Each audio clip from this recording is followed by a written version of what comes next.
Bonjour Geneviève. Bonjour Claude. Dis-moi, Cartexo, c'est quoi?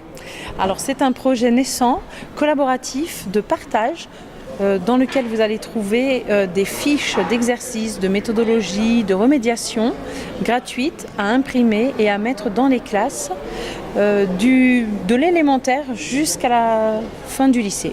Et alors j'ai avec moi 3 personnes de l'énorme équipe qui a commencé à se créer. Alors ça a commencé avec la Team Fizz, donc ces 3 collègues sont de la Team Fizz, je vais vous les présenter et ils vont vous expliquer un petit peu tout ce que c'est. Donc alors, il y a Romain. Bonjour. Bonjour. Je suis enseignant de physique-chimie à Aix-en-Provence. Cartexo, effectivement, on est sur un gros projet en termes de collaboration entre les enseignants. Et comme l'a dit Geneviève, surtout la particularité, c'est que pour le moment, on est en physique-chimie, mais on est surtout interniveau, interdegré. C'est-à-dire qu'on est effectivement sur le cycle 3-4 pour le collège et le lycée jusqu'à la terminale S spécialité, avec notamment des collègues ici qui sont au lycée. Alors on y vient justement, au lycée. Alors, Damien Simeka, moi je suis professeur de physique-chimie aussi à Paris. Le projet est né donc il y a 1 an avec Geneviève, elle m'en a parlé et puis ça m'a plu. J'ai intégré l'équipe, voilà. Et puis on a commencé avec d'autres professeurs, d'autres matières, Sébastien Franck en anglais, notamment Sarah Rock en physique, Florence Raffin, à commencer à mettre le design un petit peu, comment allaient être les fiches. Voilà, Sébastien nous a aidé pour faire les petits symboles.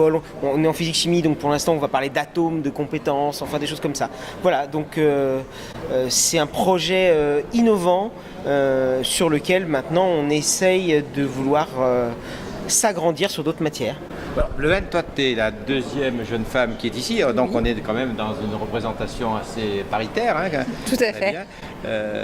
Tu es prof de physique aussi? J'enseigne au lycée naval de Brest. La physique? La physique. Comment tu les as connus? Sur Twitter. Ah oui, parce que si je la... comprends bien, Paris, Brest, pas Paris-Brest, hein, je reprends. Brest, Paris, Orsay, et puis Aix-en-Provence. Bah, donc effectivement, mais il y a des moments où on se retrouve, non? Comment ça se passe? Alors nous, on parle ensemble sur Twitter depuis assez longtemps. Il y a un petit hashtag Team Fizz qui a été créé à l'origine par Florence Raffin, qui a fédéré toute une collection de professeurs, on pourrait dire ça comme ça, et on se retrouve, et puis après on se retrouve physiquement, mais on n'est pas obligé de se connaître physiquement pour collaborer, puisqu'il y a plein de choses qui se créent à distance sans se connaître, et puis là on a profité de Ludovia, ou même du clic fin juin, pour se rencontrer. Donc c'est vrai que Damien, je crois que je t'ai rencontré l'année dernière, la première fois... un petit peu à Ludovia, grâce à Inversons la classe. Romain à Ludovia, Bleuhen au clic. Au clic, ouais, cette année. Et on se retrouve ici à Ludovia, une toute petite partie de l'équipe, puisque nous sommes pour l'instant une 40aine. 40 profs? Oui. Et que de physique? Ah, que de physique pour l'instant. Pour et le donc moment. Attendez. 40 profs de physique, vous dites que ça va être tout niveau, toute discipline, mais ça va se terminer avec combien d'enseignants? 2000. Le plus on sera, mieux ce sera. Hein. Voilà. Parce qu'on a beaucoup d'envie, beaucoup d'idées. On a un cadre, quelqu'un qui voudrait nous rejoindre nous envoie un petit mail, on l'intègre dans l'équipe et hop, vas-y. On va faire une on parenthèse quand même, Ouais. Geneviève. C'est une pratique qui est un peu expérimentée sur d'autres sujets. Moi, je t'ai déjà vu, je crois, dans d'autres projets. Oui. En quelques mots, c'était quoi ces projets déjà? Alors j'ai déjà fait le projet MOOC Bac de Sciences. Oui, et là, combien Donc, d'enseignants? On était 5. 5. Donc 5 enseignantes à travailler à distance totalement pour créer un MOOC de révision pour les premières ESL. Ouais. Et puis, je crois que tu es dans un deuxième Voilà, projet, j'ai vu aussi. Survive on Mars. Ben voilà. Voilà, donc là maintenant on est 15 enseignants, donc c'était un collectif de 15. Et là Cartexo a commencé assez fort, c'est-à-dire que nous avons préparé tout ce qui était charte graphique, cahier des charges en petits groupes. Et une fois qu'on a pu présenter le projet presque abouti, même s'il continue à évoluer, là on a vraiment plein de personnes qui ont dit ah oui on veut rejoindre. Et là aujourd'hui nous avons présenté pendant le ClickX le projet. C'est quoi le ClickX? C'est le congrès de la classe inversée externalisée à Aix-les-Thermes. Oui. Donc nous avions un chapiteau, nous avons présenté le projet, nous avons fait un tweet live. Et pendant ce tweet live, nous avons eu beaucoup de personnes qui ont montré leur intérêt pour le projet. Des professeurs d'histoire géo sont prêts à se joindre à nous. Des professeurs de langue, donc anglais, espagnol aussi. SVT, c'est en train de leur trotter dans la tête. Des professeurs de lettres peut-être. Et des professeurs de mathématiques, j'ai dit. On a eu également professeur des écoles qui était intéressé cet après-midi, qui a posé beaucoup de questions, voilà, et qui a mis le doigt d'ailleurs sur des petites choses sur lesquelles on va pouvoir réfléchir grâce à elle. Alors, quel est votre rapport? Bon, voilà un petit, il y a les initiateurs. Vous, vous êtes raccroché sur ce projet. Comment vous travaillez, Romain? Alors moi j'ai eu la chance de me raccrocher finalement assez rapidement puisque j'étais avec Ludovia, on a pu échanger avec Geneviève.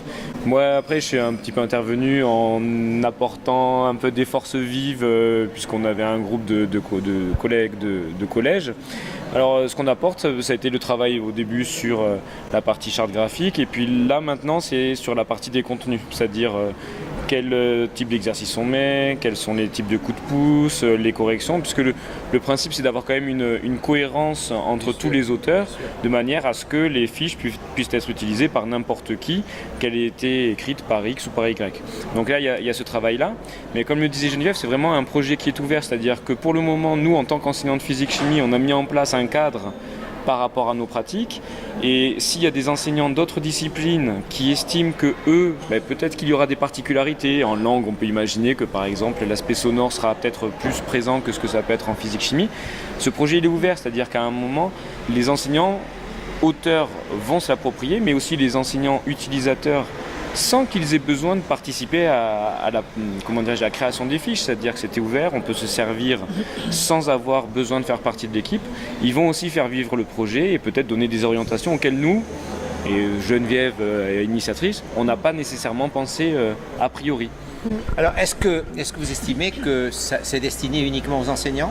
Comment les élèves pourront en profiter? Via les enseignants? Alors, pas seulement, en fait, on en a discuté cet après-midi et on pense que ça peut être utilisé sur des heures d'études aussi de manière autonome parce que sur ces cartes, il y a des coups de pouce et une correction. Qu'est-ce que c'est un coup de pouce? Une aide apportée grâce à un QR code ou à un Mirage de Mirage Make. L'élève passe son smartphone dessus et un texte s'affiche pour l'aider, pour le débloquer. D'accord, très bien. Donc c'est une aide en ligne qui est préconçue. Elle est même pas en ligne, je crois qu'elle est même hors ligne. Et en fait, elle est préconçue. Oui. Et comment pouvez-vous savoir que cette aide est efficace? Bonne question. Nous, on connaît quand même assez bien nos matières et donc on sait à quel moment un élève peut buter. D'accord. Donc c'est une petite aide à un moment donné lorsqu'il est bloqué et qu'il fait l'exercice. Elle est méthodologique, si je comprends bien. Voilà, un petit rappel d'une définition ou penser à changer les unités, enfin des choses comme ça. Et donc ça apparaît et puis il y a, ça on l'a pas encore dit, mais associé à la fiche, il y a des éléments de correction qu'on trouve au verso de la fiche. Donc l'élève, une fois qu'il a fini son exercice, peut vérifier qu'il a les bons résultats. Et s'il n'a pas les bons résultats ou qu'il veut un complément sur la méthode de rédaction, il flash un QR code et il a accès à une vidéo corrigée en détail qui explique vraiment toute la démarche de résolution de l'exercice. Bon, alors quand est-ce que tout ça va être ouvert, disponible, calendrier? Alors nous avons ouvert le site au monde entier cet après-midi. Voilà. Pour l'instant, il y a une vingtaine de fiches pour le moment, mais ça s'est vraiment accéléré dans ces derniers jours, puisque nous avions l'envie vraiment de montrer ce projet à Ludovia. Là, beaucoup de professeurs sont encore en train de travailler sur des fiches. Oui, moi je pense que vu l'ensemble des professeurs que de physique, mais des autres matières qui arrivent, il reste 15 jours, moi je pense qu'on peut atteindre la centaine de vidéos avant la rentrée. Centaines de vidéos? Oui, pourquoi pas? Le défi de fiches. Je lance le défi, une centaine de vidéos avant la rentrée. Défi. Pourquoi pas? Parce qu'on se dit on est 40, si chacun en fait une, déjà ça en rajoute 40 aux 20 qui existent, voilà, ou même deux. Voilà. Mais c'est intéressant dans le sens où c'est vraiment le partage, permettre à n'importe quel enseignant ou élève de imprimer une fiche sur le site, libre accès, une fiche complète, rédigée par des professeurs, relue, ça on n'en a pas parlé, mais relue par un petit comité de lecture, c'est-à-dire que quand on a fini sa fiche, on propose, on la présente aux autres et on fait une relecture bienveillante tout petit, avec tout petit le comité de... Voilà, mais quand on a le temps on répond, c'est sur notre feed Twitter, et ensuite on la met en ligne sur le site. Alors pour l'instant le site, comme il a été créé la semaine dernière, il est vraiment très humble et c'était vraiment pour avoir quelque chose à montrer. Mais grâce à Ludovia, on a aussi des pistes pour faire un site un peu plus riche, un peu mieux graphiquement. Et on espère très rapidement avoir quelque chose encore plus élaboré à montrer. Il faut préciser, c'est gratuit. Totalement gratuit. Totalement gratuit. Alors, moi, j'aimerais avoir un autre point de vue là.